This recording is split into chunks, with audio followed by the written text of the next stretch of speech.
बिस्मिल्लाहिर्रहमानिर्रहीम। अस्सलामु अलैकुम। कहता ही महमूद गजनवी का दूर था।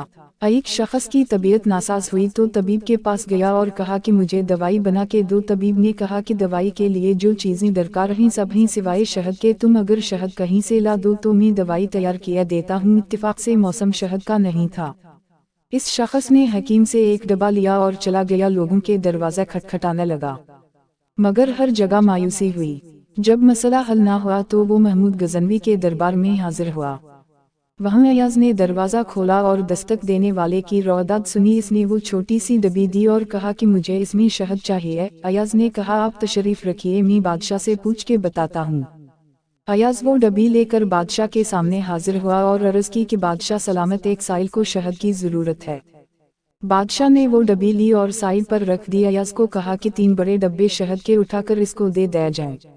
अयाज ने कहा हुजूर इसको तो थोड़ी सी चाहिए, आप 3 डब्बे क्यों दे रहे हैं? बादशाह ने अयाज से कहा अयाज वो मजदूर आदमी है, इसने अपनी हैसियत के मुताबिक मांगा है।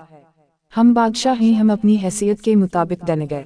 मौलाना रूमी फरमाता है आप अल्लाह पाक से अपनी हैसियत के मुताबिक मांगी, वो अपनी शान के मुताबिक अता करेगा, क्योंकि अल्लाह तो बादशाहों का भी बादशाह है। बेशक आपको अगर ये कहानी अच्छी लगी है तो इस वीडियो को लाइक किया जाए और इस तरह की मज़ीद कहानियाँ सुनने के लिए हमारी चैनल को ज़रूर सब्सक्राइब किया जाए।